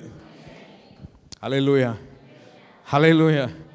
வெளிப்பாட்டின் அறிவிலே நிறைந்தவர்களாக நீங்கள் இருப்பீங்கன்னு சொன்னால், உலகத்தில் இருக்கிற ஒன்றும் உங்களை தொடவே முடியாது. இவர் பாருங்க, நாளைக்கு தலையை வெட்டிடுவாங்க. இவருக்கு நாளைக்கு தலையை வெட்டக்கூடும். ஏன்னா முந்தின நாள் இவரை பயங்கரமாக அடிச்சிருக்கிறாங்க, ரத்த வெள்ளத்தில் இருக்கிறாரு. ஆனால் உள்ளே உட்கார்ந்துக்கிட்டு அவருடைய ஆவிக்குரிய பிள்ளைகளுக்கு எழுதுகிறாரு, எப்பொழுதும் கர்த்தருக்குள் சந்தோஷமாக இருக்கும். கொஞ்சம் யோசிச்சு பாருங்களேன், நாமளாக இருந்தால் என்ன பண்ணுவோம்? வெளியே இருக்கிற மாமன் மச்சானுக்கு ஃபோன் அடிச்சு, சித்தப்பா சித்திக்கு ஃபோன் அடிச்சு, அண்ணன் தம்பிக்கு ஃபோன் அடிச்சு, டே நேற்று ராத்திரி உள்ளே வந்தேன், அட்வொகேட்டை போய் பார்த்தியா, நீ போய் பெயிலுக்கு ஏதாவது வழியை பாடுறா, இப்படி தான் நம்ம சொல்லுவோம். அவரை போய் பாரு, இவரை போய் பாரு, அந்த ஆட்சியாளரை பாரு, இந்த ஆட்சியாளரை பாரு, கவுன்சிலரை பாரு, அவரை பாரு. ஆனால் இவர் அதை குறித்து கவலையே படல. ஏன்னா இவர் என்ன ஆக போறாரு, இவருக்கு என்ன ஆயிருக்கு அப்படிங்கிறத வெளிப்பாட்டை பெற்றவராக இருக்கிறார். இதெல்லாம் என்ன ஒண்ணுமே செய்யவே முடியாது. இங்கே கண்ணை மூடனா நான் அவர்கிட்ட போக போறேன் அப்படிங்கிற உணர்வு அவருக்கு இருக்கு, அந்த தைரியம் இருக்கு. அதனால்தான் அவர் சொல்றாரு, என்னை பலப்படுத்துகிற கிறிஸ்துவினாலே எல்லாவற்றையும் செய்ய எனக்கு பலன் உண்டு. இந்த உலகத்தின் எந்த துன்பமோ என்ன ஒன்றும் செய்யவே முடியாது. யார் என்னை எதிர்த்தாலும் என்ன ஒன்றும் செய்யவே முடியாது. இந்த அடியோ உதையோ நிர்வாணமோ நாசமோ மோசமோ சிறைச்சேதமோ சிறையோ என்ன ஒண்ணுமே செய்ய முடியாது. ஏன்னா நான் யாராக இருக்கிறேன், யார் என்னோட கூட இருக்கிறார் அப்படிங்கிற வெளிப்பாட்டை நான் பெற்றிருக்கிறேன். உலகமே எனக்கு எதிர்த்து வந்தாலும் என்ன ஒன்றும் செய்ய முடியாது. அல்லேலூயா. எத்தனை பேர் சொல்ல முடியும் அந்த மாதிரி? உலகமே என்னை எதிர்த்து வந்தாலும் நான் ஒரு ஆள் ஆண்டவருக்கு போதும், ஆண்டவர் ஒரு ஆள் எனக்கு போதும். அல்லேலூயா. அதனால இந்த வெளிப்பாட்டின் அறிவு ரொம்ப ரொம்ப அவசியம். சபையில் இந்த வெளிப்பாட்டின் அறிவை தான் நம்ம என்ன செய்யணும், அதிகமாக பிரசங்கிக்கணும். இன்றைக்கி அது இல்லாதனால தான் மக்கள் என்ன செய்கிறாங்க, அவங்க வாழ்கிற வாழ்க்கையை அப்படியே என்ன செஞ்சிடறாங்க, வாழ ஆரம்பிச்சிடுறாங்க. ஏன்னா அந்த அறிவு இல்லை, மனம் புதிதாக்கப்படுறது கிடையாது. அதை தொடர்ந்து அப்படியே என்ன பண்ணிடுறாங்க, அந்த வாழ்க்கையை அப்படியே வாழ ஆரம்பிச்சிடுறாங்க. அதை தான் அப்போஸ்தலனாகிய பவுல் 1 கொரிந்தியர் 2வது அதிகாரம் 7-10 வசனங்களை வாசிக்கும்போது சொல்கிறாரு. 8வது வசனம், அதை பிரபஞ்சத்தின் பிரபுக்களில் ஒருவனும் அறியவில்லை. ஏன்னா அவன் ஃபிலாசபராக இருக்கலாம், பெரிய இன்டெலெக்சுவலாக இருக்கலாம், பெரிய எஜுகேட்டட் பர்சனாக இருக்கலாம், பெரிய பெரிய விஐபியாக இருக்கலாம், அவங்களுக்கு இதெல்லாம் ஒன்றுமே தெரியாது. ஆனால் நீங்களும் நானும் பாக்கியவான்களாக இருக்கிறோம். நீங்களும் நானும் அதை பெற்றுக்கொண்டிருக்கிறோம். நமக்கு என்ன கொடுக்கப்பட்டிருக்கிறது அப்படின்னு அறிந்து நாம் சொல்கிறோம் நாம் கொடுத்து வச்சவங்க அப்படின்னு. அல்லேலூயா. பக்கத்துவங்களை பார்த்து சொல்லுங்கள், நாம் கொடுத்து வச்சவங்க. அல்லேலூயா. நமக்கு கொடுக்கப்பட்டிருக்கிறது என்ன கொடுக்கப்பட்டிருக்கு? சுகம் கொடுக்கப்பட்டிருக்கு, ஐஸ்வர்யம் கொடுக்கப்பட்டிருக்கிறது, பலன் கொடுக்கப்பட்டிருக்கிறது, நீடிய ஆயுள் கொடுக்கப்பட்டிருக்கிறது, இது ரட்சிப்பு கொடுக்கப்பட்டிருக்கிறது, நமக்குன்னு ஒரு நித்தியம் ஏற்படுத்தப்பட்டிருக்கிறது. நமக்கு நாளை தினத்தை குறித்து ஒரு கவலையும் கிடையாது. ஏன்னா என் தேவன் என்னோட கூட இருக்கிறாரு, ஜெய கிறிஸ்துவ அவர் முன் செல்றாரு, எல்லாமே எனக்கு கொடுக்கப்பட்டிருக்கிறது. அதை ஒவ்வொன்றா நான் பெற்றுக்கொள்கிறேன். அல்லேலூயா. அப்போ நாம் என்ன செய்கிறோம்? ஒவ்வொரு நாளும் அதை பெற்றுக்கொள்கிறோம். ஒவ்வொரு நாளும் அது. இந்த உலகத்தில் இருக்கிற அவங்களுக்கு ஒரு வேளை இது புரிஞ்சிருந்துச்சுன்னா அவரை சிலுவையில் அரைஞ்சிருக்க மாட்டாங்க. அதான் அப்போஸ்தலனாகிய பவுல் சொல்றார், இது ஒரு ரகசியம், உங்களுக்கு என்ன செய்யலை, இது தெரியவே இல்லை. மகிமையின் கர்த்தரை அவர்கள் சிலுவையில் அறைய மாட்டார்கள். ஒரு பெரிய நாட்டோட ஒரு பிரதம மந்திரியை எப்படியாவது ரட்சிப்புக்குள்ளே வழி நடத்தணும் அப்படின்னு அவருடைய ஒரு கிறிஸ்துவ நண்பர் அவரை ஒரு சிறப்பு ஜெப கூட்டத்துக்கு கூட்டு போனாராம். அங்கே அந்த சிறப்பு விருந்தினர் வந்து பிரசங்கியார் ரொம்ப ஃபண்டாஸ்டிக்காக அன்றைக்கி பிரசங்கம் பண்ணியிருக்கார். இந்த விஐபி வந்து ரொம்ப படித்தவர், ரொம்ப ஃபிலாசபிக்கலாக இருக்கிற ஆள், மாமேதை அப்படின்னு அழைக்கப்படுறவர். அவருடைய பிரசங்கத்தை இவர் கேட்டார்னா என்ன பண்ணிடுவார்? இயேசுவை ஏற்றுக்கொள்வார். எப்படியாவது ரட்சிப்புக்குள்ளே அவரை வழி நடத்திடலாம், எனக்கு ரொம்ப நாள் ஆசை இவரை ரட்சிப்புக்குள்ளே வழி நடத்தணும் அப்படின்னு நினச்சி அவரை கூப்பிட்டு போனார். அங்கே போய் அந்த பிரசங்கியாரும் ரொம்ப அற்புதமாக பிரசங்கம் பண்ணார். இவருக்கே ஒரு பெரிய உற்சாகம் ஆயிடுச்சு அந்த பிரசங்கத்தை கேட்ட உடனே. மீட்டிங் முடிஞ்சது, 2 பேரும் காருக்குள்ளே வந்தாங்க. காருக்குள்ளே வந்து அந்த கூட்டு போன நபர் அந்த விஐபி கிட்ட, மேதை கிட்ட கேட்டாராம், எப்படி இருந்துச்சு எனக்கு, என்ன உணர்ந்தீங்க நீங்கள், உங்களுக்கு ஏதாவது ஃபீல் பண்ணீங்களா அப்படின்னு. அவர் சொன்னாராம், 3/4 மணி நேரம் நல்லா தூங்கினேன், நான் ரொம்ப பிஸியாக இருந்தேன், அவர் பேசினது எனக்கு ஒன்றுமே விளங்கலை, அவர் என்ன பேசினாருன்னு தெரியல அப்படின்னு சொன்னாராம். இன்றைக்கி நிறைய சபைகள் அப்படி தான் ஆயிடுச்சு. ஏன்னா இந்த வெளிப்பாட்டின் அறிவு போதிக்கப்பட்டதே கிடையாது. அவர்களுக்கு என்ன நடந்திருக்கிறது, அவர்கள் என்னவாக மாற்றப்பட்டிருக்கிறார்கள், அவளுக்கு என்ன சேர்த்து வைக்கப்பட்டிருக்கிறது, சிலுவையின் மூலமாக என்ன நன்மைகள் உண்டாயிருக்கிறது அப்படிங்கிறத போதிக்கப்படாமல் மத சம்பிரதாயமாக மத வழிபாட்டை நடத்திக்கிட்டு இருக்காங்க.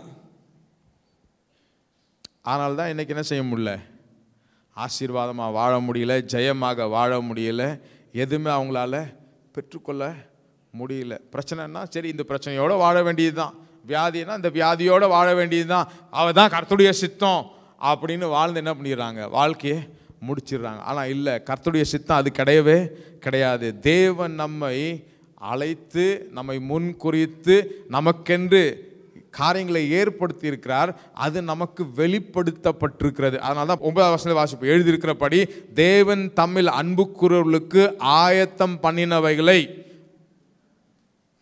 தேவன் தமிழ் அன்பு கூறுகிறவர்களுக்கு ஆயத்தம் பண்ணியதுன்னா இயேசு கிறிஸ்துவை நேசித்தவர்கள், இயேசு கிறிஸ்துவை ஏற்றுக்கொண்டவர்கள், இருதயத்தில் விசுவாசித்து நாவினாலே அறிக்கை செய்து அவரை சொந்த இரட்சகராக ஏற்றுக்கொண்டவர்கள். இயேசுவை ரொம்ப லவ் பண்றவங்களுக்கு இயேசு என்ன செய்கிறார் அப்படின்னு சொன்னா, அவர்களுக்கு என்ன ஆயத்தம் பண்ணியிருக்கிறார்? ஆயத்தம் பண்ணினவைகளை கண்கள் காணவும் இல்லை, காதுகள் கேட்கவும் இல்லை, அவைகள் மனுஷனுடைய இருதயத்துக்கு தோன்றவும் இல்லை. அவருடைய கண்களால் அவங்க பார்க்க முடியல, காதுகளால் கேட்க முடியல, அதெல்லாவற்றையும் அவர் உன்னதமான காரியங்களை அவருக்கு ஏற்படுத்தி இருக்கிறாரு. அது அவர்களுக்கு எப்படி வெளிப்படுத்தப்பட்டிருக்கிறது? 10வது வசனத்தில், நமக்கோ தேவன் அவைகளை தமது ஆவியினாலே, எல்லாம் சொல்லுங்க, ஆவியினாலே. அல்லேலூயா. ஆவியினாலே வெளிப்படுத்துறார். ஆவியினால என்ன அப்படி? ஏன்னா ஆதியில் அவனுடைய ஆவியை தான் அவன் இழந்து போயிட்டான். ஆவியை தான் தேவன் மனுஷனை உண்டாக்கி அவன் நாசியில் சுவாசத்தை ஊதினா அவன் ஜீவாத்மாவானான். அவன் பாவத்தில் விழுந்ததின் விளைவாக அவனுடைய ஆவி தான் கரப்ட் ஆயிடுச்சு. பழையெல்லாம் ஒளிந்து போயிடுச்சு, எல்லாம் இப்போ புதிதாயிருச்சு. மறுபடியும் பிறந்த தேவனிடத்திலிருந்து உன்னதமான ஒரு ஆவி அவன் பெற்றிருக்கிறான். இப்போ அதை எப்படி அவர் வெளிப்படுத்துறாருன்னு சொன்னா, அந்த ஆவியை ரீஜெனரேட் பண்ணி அந்த ஆவியை புதிதாக்கி இப்போ அந்த ஆவியின் மூலமாக தான் வெளிப்படுத்துறார். அல்லேலூயா. பரிசுத்த ஆவியானவரும் வசனத்தின் மூலமாக தான் நீங்களும் நானும் என்ன செய்கிறோம்? அந்த வெளிப்பாட்டை பெற்றுக்கொள்கிறோம். அல்லேலூயா. ஆவியை புதிதாக்கிட்டார். ஆவியை என்ன செஞ்சிட்டாரு? புதிதாக்கிட்டாரு. இந்த மனதை நாம புதிதாக்கணும். ஒன்று அவர் பண்ணி முடிச்சிட்டாரு. ஆவியை அவர் ரெனியூ பண்ணிட்டாரு, புதிதாக்கிட்டாரு. ஆவியை புதிதாக்கிட்டு இப்போ அந்த ஆவியை நமக்குள்ள கொடுத்துருக்கிறாரு. கொடுத்துட்டு இப்போ இந்த வசனத்தினால உங்க மனதை நீங்க புதிதாக்கணும். நீங்களும் நானும் என்ன செய்யணும்? அந்த பாவத்தின் விளைவாக அவனுடைய ஹோல் பர்சனாலிட்டியே என்ன பண்ணிருச்சு? கரப்ட் ஆகி பாவத்தில் விழுந்ததா மாறிடுச்சு. அவனுடைய கரப்டட் ஸ்பிரிட்டை, டிஸ்கனெக்டட் ஸ்பிரிட்டை திரும்ப என்ன பண்ணிட்டாரு? சிலுவையின் மூலமாக இணைத்து விட்டார். இணைத்து விட்டதன் மூலமாக அவன் புதிய சிருஷ்டியாக மாற்றப்பட்டிருக்கிறான். புதிய ஆவியை இப்ப பெற்றிருக்கிறான். அந்த ஆவியில இதை வெளிப்படுத்துகிறார். அல்லேலூயா. மனதை நீங்களும் நானும் தான் என்ன செய்யணும்? புதிதாக்க. எப்படி புதிதாக்க முடியும்? கர்த்தருடைய வசனத்தினால. ஆவி கொடுத்தாச்சு, புதிதாக்கிட்டாரு. மனதை புதிதாக்கணும். மனது புதிதாயிருச்சுன்னு சொன்னால் உங்களுடைய எண்ணங்கள் புதிதாக்கப்படும். எண்ணங்கள் புதிதாக்கப்பட்டுருச்சுன்னா உங்களை குறித்து நீங்கள் யோசிக்கிற அந்த தாழ்வான எண்ணங்கள், பயத்தின் எண்ணங்கள், சந்தேகத்தின் எண்ணங்கள், பதட்டின் எண்ணங்கள், இன்செக்யூர்டான எண்ணங்கள் எல்லாம் மாறிடுது. அந்த மனது புதிதாக்குறதுக்கு ஒரே சோர்ஸ் கர்த்தருடைய வார்த்தை. அல்லேலூயா. அதனால தான் ஒவ்வொரு நாளும் ரோமர் 12:2 வாசிக்கிறோம், மனம் புதிதாகிறதுனாலே நீங்கள் மறுரூபமாக்கப்படுகிறீர்கள். You are renewed, transformed by the word of God. கர்த்தருடைய வசனத்தினாலே மறுரூபமாக்கப்படுகிறோம். ஆவியை புதிதாக்கிட்டாரு. மனதை நீங்களும் நானும் வசனத்தை கொண்டு புதிதாக்கணும். இந்த சரீரத்தையும் ஒரு நாள் புதிதாக்க போறாரு. அல்லேலூயா. இதையும் மீட்க போறார். அதனால தான் சொல்றாருல, கிரயத்துக்கு வாங்கப்பட்டிருக்கு. You bought with a price. உங்களுடைய ஆவி, ஆத்மா, சரீரம் எல்லாத்தையும் அவர் வாங்கிட்டார். எல்லாமே அவருக்கு சொந்தமானது. ஆவியை அவர் புதிதாக்கிட்டாரு. மனதை இந்த வாழ்க்கையில நீங்களும் நானும் புதிதாக்கணும். இந்த சரீரமும் அவருக்கு சொந்தமானது. ஏன்னா அவர் கிரயத்தை கொடுத்து வாங்கி இருக்கிறாரு. ஒரு நாள் எக்காலம் தொனிக்கும் பொழுது கிறிஸ்துக்குள்ள மரித்தவங்களும் உயிரோடு இருக்கிற நாமும் இந்த சரீரம் அவருக்கு சொந்தமானதுனால இதையும் அவர் வாங்கி புதிதாக்கிடுவாரு. அல்லேலூயா. அப்போ நீங்களும் நானும் அந்த வெளிப்பாட்டின் அறிவை பெற்றுக்கொள்ளணும். அந்த ஆவி, ஆத்மா, சரீரம் எல்லாம் அவருக்கு சொந்தம். நீங்க உங்களுக்கு சொந்தமானவங்களே கிடையாது. அல்லேலூயா. உங்களுக்கு சொந்தமானவங்களே கிடையாது. நீங்க வாங்கப்பட்டிருக்கிறீங்க, விலை கொடுத்து வாங்கி இருக்கீங்க. பாஸ்டர் சொன்னார்ல, he is the Lord of your life. உங்க வாழ்க்கைக்கு அவர்தான் ஆண்டவர், அவர்தான் லேண்ட்லார்டு, அவர்தான் கர்த்தர், அவர்தான் எஜமானர், அவர்தான் ஓனரா இருக்கிறாரு. நீங்க சும்மா மெயின்டைன் பண்றீங்க, அவ்வளவுதான். ஹல்லேலூயா. இந்த பூமியில் எல்லாத்தையும் நம்ம என்ன செய்கிறோம்? மெயின்டைன் பண்ணுறோம். இந்த சரீரத்தை நம்ம தான் மெயின்டைன் பண்ணுறோம். அதான் அந்த சரீரத்தை ரொம்ப சுத்தமாக வச்சுக்கணும், ரொம்ப சுத்தமாக வச்சுக்கணும், இதை பாதுகாக்கணும். இதில் எந்த தீமையும் செய்யக்கூடாது, இதுக்கு எந்த கெடுதியும் நம்ம ஏற்படுத்தக்கூடாது. ஏன்னா இது உங்களுடைய சரீரம் அல்ல, அவருடைய சரீரம். அவர் தான் இதுக்கு ஓனர், அவர் தான் அதை கிரயத்துக்கு வாங்கி இருக்கிறாரு. அவர் ஓனராக இருக்கிறதுனால இதை ஒரு நாள் வந்து அவர் தன்னோடு கூட கொண்டு போக போறாரு. ஹல்லேலூயா. அந்த வெளிப்பாட்டின் அறிவிலே நாம் என்ன செய்யணும்? ஒவ்வொரு நாளும் வாழ்கிறவர்களாக இருக்க வேண்டும். இன்னைக்கு எத்தனை பேர் சொல்றீங்க நாங்கெல்லாம் விசுவாசிகள் அப்படின்னு? If you are a believer, if you here the word, நீங்க அந்த வெளிப்பாட்டின் அறிவை பெற்றவர்களாக இருக்கிறீர்கள். ஹல்லேலூயா. நீங்க தொடர்ந்து கர்த்தருடைய வசனத்தை கேட்க கேட்க கேட்க கேட்க, கர்த்தருடைய வசனத்தை வாசிக்க வாசிக்க வாசிக்க என்ன ஆயிருது தெரியுமா? நீங்கள் கண்டிராத அந்த மகத்துவமான காரியங்களை பார்க்க ஆரம்பிக்கிறீங்க. நீங்கள் கேட்டிராத அந்த பெரிய செய்திகளை கேட்க ஆரம்பிக்கிறீங்க. அப்படிதான் நடக்குது. கொஞ்சம் யோசிச்சு பாருங்களேன். ஒரு 10 வருஷம் முன்னாடி, ஒரு 20 வருஷம் முன்னாடி, ஒரு 30 வருஷம் முன்னாடி நாம் எப்படி இருந்தோம், என்னைக்கு எப்படி இருக்கோம்? என்னைக்காவது யோசித்து பார்த்துருமா இந்த வாழ்க்கை நமக்கு உண்டாயிருக்கும் அப்படின்னு? இந்த மாதிரி ஒரு வளர்ச்சி நமக்கு இருக்கும், இந்த மாதிரி ஒரு ஆசீர்வாதம் நமக்கு இருக்கும். எல்லாம் எங்கே ஸ்டார்ட் ஆச்சு? அவர் மேலே வைத்த அந்த விசுவாசம், அவருடைய வசனத்தின் மேலே வைத்த விசுவாசத்தும், மலைகளை பெயர்க்கக்கூடிய அந்த விசுவாசம், இதெல்லாம் எங்கே உண்டாச்சு? அவரை அறிகிற அந்த அறிவு, அவர் நமக்கு கொடுத்த அந்த வெளிப்பாட்டின் அறிவு. இவரை விசுவாசித்தோம்னு சொன்னா எனக்கு இந்த ஆசீர்வாதமெல்லாம் வைக்கப்பட்டிருக்கிறது அப்படிங்கிற அந்த உணர்வு, அந்த வெளிப்பாடு நமக்கு உண்டா இருக்கிறதுனால தான் இன்றைக்கு நீங்கள் யோசித்து கூட பார்க்க முடியாத, நீங்க கற்பனை கூட செய்து பார்க்க முடியாத, நீங்க பெற்றுக்கூட தகுதியே இல்லாத அந்த காரியங்களை இன்றைக்கு வாழும்படியாக கர்த்தர் நமக்கு செய்திருக்கிறார். ஹல்லேலூயா. எந்த பிரச்சனையை நம்ம மேற்கொள்ள முடியல, வியாதி நம்ம மேற்கொள்ள முடியல, பற்றாக்குறை நம்ம மேற்கொள்ள முடியல, பிரச்சனைகளை நம்மளை மேற்கொள்ள முடியல, சத்ருவை நம்மளை மேற்கொள்ள முடியல. அதெல்லாம் இல்லாம கிடையாது, அது எல்லாமே இருந்தது. ஆனா இந்த வெளிப்பாட்டின் அறிவை நாம் பெற்றிருக்கிறதுனால, கர்த்தருடைய வசனத்தை வாசிக்கிறதுனால, அவரோடு கொடுக்க அந்த உறவு நமக்குள்ள இருக்கிறதுனால இது எதுவுமே நம்மளை பாதிக்கல. அந்த வெளிப்பாட்டின் அறிவிலே நம்ம வளர்ந்து கொண்டே இருக்கிறோம். வாழ்க்கை மறுரூபமாக்கப்பட்டிருக்கிறது. இன்னைக்கு நான் சொல்றேன், அந்த வெளிப்பாட்டின் அறிவை இன்னும் அதிகமாக பெற்றுக்கொள்ள ஆரம்பிங்க. இன்னும் அதிகமா knowing God, அவரை அறிந்து கொள்வது, இன்னும் அவருக்கு பிரியமாக வாழ்வது, இன்னும் அவரை நேசிப்பது, இன்னும் வேதத்தை அதிகமாக வாசிப்பது. சங்கீதம் 1:3 அப்படிதான் சொல்லப்பட்டிருக்கு. சங்கீதம் 1:2 வாசிப்போமா? 1வது சங்கீதம் 2வது வசனம், சங்கீதக்காரன் தாவீது சொல்றான் 2வது வசனத்தில், கர்த்தருடைய வேதத்தில் பிரியமா இருந்து இரவும் பகலும் அவருடைய வேதத்தில் தியானமா இருக்கிற மனுஷன். ஏன் தியானமா இருக்கிற மனுஷன்?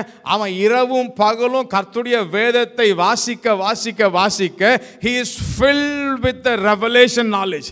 அவனுக்காக என்ன வைக்கப்பட்டிருக்கிறது, அவனுக்கு என்ன ஆசீர்வாதங்கள் வைக்கப்பட்டிருக்கிறது, அவன் யாராக இருக்கிறான், அவன் அசாதாரணமானவனாக இருக்கிறான் அப்படிங்கிறத அவனுக்குள்ள கர்த்தருடைய வசனம் அவனோடு பேசி பேசி பேசி, அவன் சூழ்நிலைகளை பார்க்கிறவனாக இல்லை, பிரச்சனைகளை பார்க்கிறவனாக இல்லை, கர்த்தருடைய வசனம் அவனை குறித்து என்ன சொல்கிறதோ அதையே வாசித்து அதையே வாழ ஆரம்பிக்கிறவனாக இருக்கிறான்.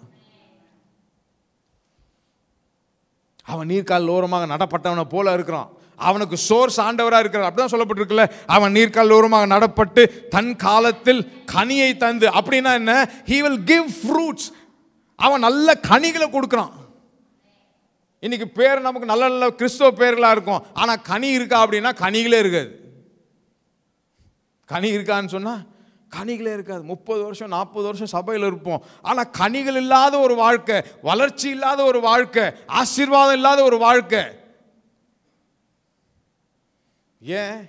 ஏன்னா இந்த வெளிப்பாட்டின் அறிவை குறித்த ஒரு குறைந்த வெளிப்பாடே இல்லை.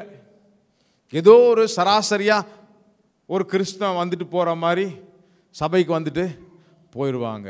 இல்லை, you and me are called to receive the revelation knowledge every day. ஒவ்வொரு நாளும் உங்களுக்குள்ள அந்த நாலேஜ் பெருகிட்டே இருக்கணும், அந்த அறிவு பெருகிட்டே இருக்கணும். அல்லேலூயா. நான் வேதாம கல்லூரியில் படிக்கும்போது பாருங்கள், நிறைய பசங்க இருப்பாங்க, நிறைய பாய்ஸு. எல்லாரும் என்ன பண்ணுவாங்கன்னா எக்கச்சக்கமான புக்ஸை வாங்கி படிச்சுக்கிட்டே இருப்பாங்க. ஒரு புக் சேல் போட்டாங்கன்னா போயிட்டு 10,000 15,000 ரூபாய்க்கு புக்ஸாக வாங்கி படிச்சுக்கிட்டு இருப்பாங்க. எல்லா ஆத்தரும் அவங்களுக்கு நல்லா தெரியும். ஆனால் என்ன தெரியுமா, அவங்கள குறித்து ஒரு விசேஷத்தன்மை, புக்ஸை ரொம்ப படிப்பாங்க, வேதத்தையே படிக்க மாட்டாங்க. என்ன பண்ண மாட்டாங்க, புக்ஸை நிறைய படிப்பாங்க. அந்த எல்லா புக்ஸும் இந்த வேதத்தை குறித்து தான் சொல்லப்பட்டிருக்கிறது. ஆனால் இந்த வேதத்துக்கு நேரமே இருக்காது.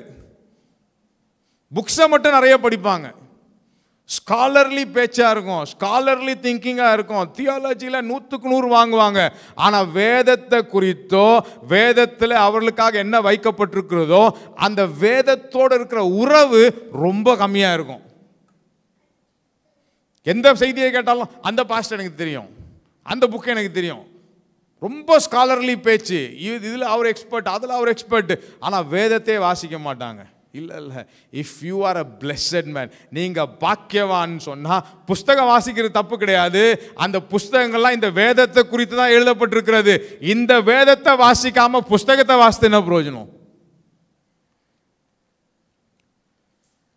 அல்லேலூயா. அதனால் வேதத்தை என்ன செய்யணும், வாசித்து வேதத்தின் மூலமாக வெளிப்பாட்டின் அறிவை நாம் ஒவ்வொரு நாளும் வளர்த்தி கொள்ள வேண்டும். அப்போ தான் நீங்கள் ஜெயித்து கொண்டே இருப்பீங்க. You will be an over comer, you will be a blessed person. Nothing will over take you. எதுவுமே உங்களை என்ன செய்ய முடியாது, மேற்கொள்ளவே முடியாது. நீங்கள் நல்ல வெற்றிகளை காண்பீர்கள். அல்லேலூயா. ஜெயத்தின் மேலே ஜெயம் பெறுவீர்கள், மகிமையின் மேலே மகிமை அடைவீர்கள். கர்த்தர் உங்களுக்காக ஏற்படுத்தின காரியங்களில் ஒரு குறைவும் ஏற்படாது. ஒரு வழியாக வந்து 7 வழியாக ஓடி போயிடும். நீங்கள் ராஜ நடைய போல நடந்துக்கிட்டே இருப்பீங்க. அல்லேலூயா. அதனால தான் இந்த வெளிப்பாட்டின் அறிவு ரொம்ப அவசியம். எத்தனை பேர் சொன்னீங்க வெளிப்பாட்டின் அறிவு ரொம்ப அவசியம்? வெளிப்பாட்டின் அறிவின் மேலே தான் உங்கள் வாழ்க்கை கட்டப்படணும், உங்கள் குடும்பம் கட்டப்படணும், உங்கள் எதிர்காலம் கட்டப்படணும். கண்களை மூடலாமா? எல்லாரும் கண்களை மூடுவோமா? ஹல்லேலூயா. ஸ்தோத்திரிக்கிறோம், ஸ்தோத்திரிக்கிறோம். ஆண்டவரே உமக்கு நன்றி செலுத்துகிறோம். கண்களை மூடி கரங்களை உயர்த்தி கர்த்தர் பேசின வார்த்தைகளுக்கு நன்றி சொல்லலாமா? ஆண்டவரே உமக்கு நன்றி செலுத்துகிறோம் கர்த்தாவே. உம்மை நாங்கள் ஸ்தோத்திரிக்கிறோம், உம்மை ஸ்தோத்திரிக்கிறோம் கர்த்தாவே. உமக்கு நன்றி செலுத்துகிறோம் கர்த்தாவே. எங்களோடு பேசின அற்புதமான வார்த்தைகளுக்காக உமக்கு நன்றி செலுத்துகிறோம் ஆண்டவரே. வெளிப்பாட்டின் அறிவினால ஒவ்வொரு நாளும் எங்களை நிறைக்கிறதுக்காக உம்மை ஸ்தோத்திரிக்கிறோம் கர்த்தாவே. ஒவ்வொரு நாளும் ஆண்டவரே கர்த்தருடைய வசனத்தை நேசிக்கிறவர்களாக, அதை வாசிக்கிறவர்களாக, ஆண்டவரே அதை அதிகமாக கர்த்தாவே உட்கொள்ளுகிறவர்களாக, ஆண்டவரே அதன் மூலமாக ஆண்டவரே வெளிப்பாடுகளை கர்த்தாவே எங்களுக்கு தந்து, ஆண்டவரே எங்களுடைய அடையாளத்தை மாற்றி கையின் பிரயாசங்களை ஆசீர்வதித்து வாழ்க்கையை மறுரூபமாக்குறீரே, உமக்கு நாங்கள் ஸ்தோத்திரம் கர்த்தாவே. ஆவியானவரே உமக்கு நன்றி செலுத்துகிறோம். எங்களோடு பேசின வார்த்தைகளுக்காக உமக்கு நன்றி செலுத்துகிறோம். எல்லா துதியும் கனமும் மகிமையும் உமக்கே செலுத்துகிறோம். நசரேயனாகிய இயேசுவின் நாமத்தில் ஜெபிக்கிறோம் பிதாவே. ஆமென், ஆமென்.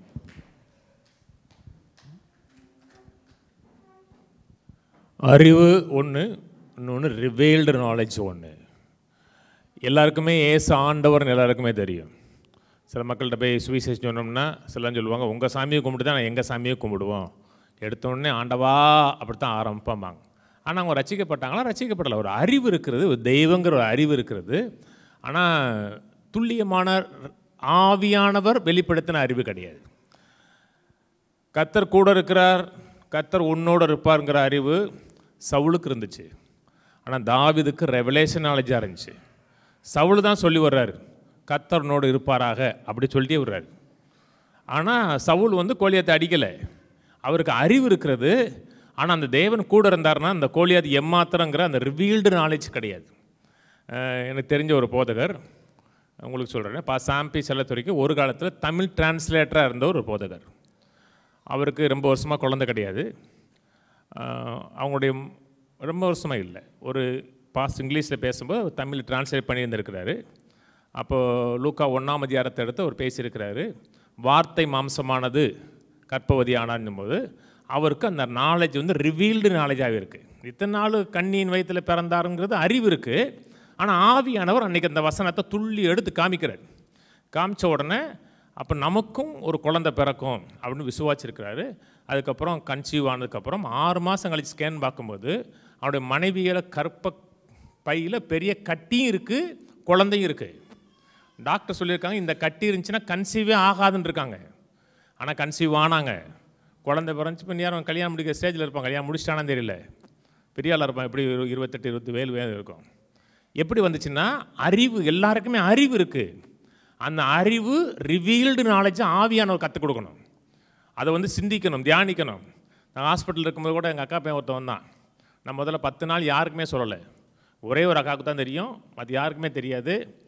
அப்புறம் பாஸ்டர் ரமேஷ் இங்கே பிரசங்கம் பண்ணும்போது தற்செயலாக ஒருத்தன் யூடியூப்பில் பார்த்து அவன் எல்லாத்தையும் சொல்லிட்டான், நம்ம வேறு மாமா முடியாமல் இருக்காருன்ட்டு.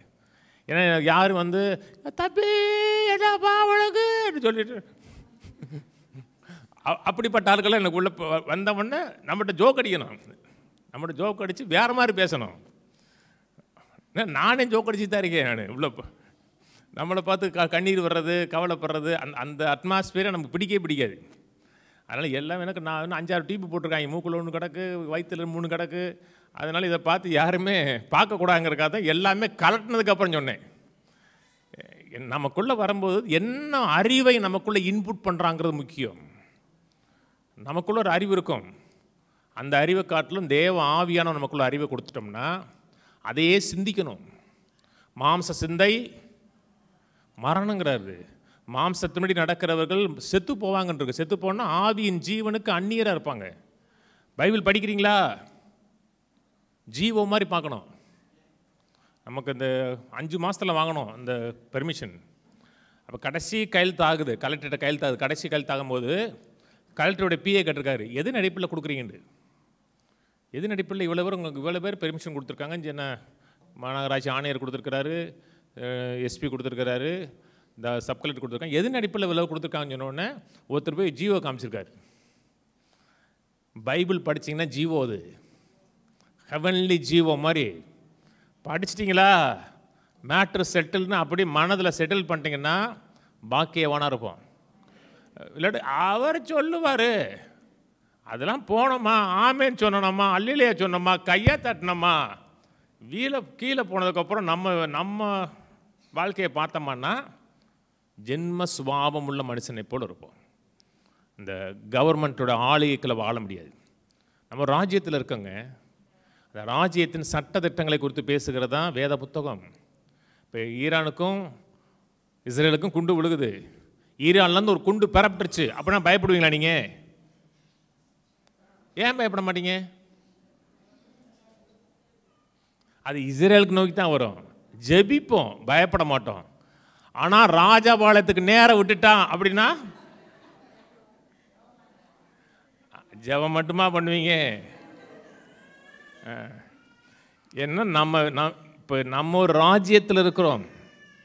அந்த ராஜ்யத்தை குறித்த காரியங்களே ஆவியானவர் நமக்கு சொல்லிக் கொடுக்குறாரு. இதாங்க சபை.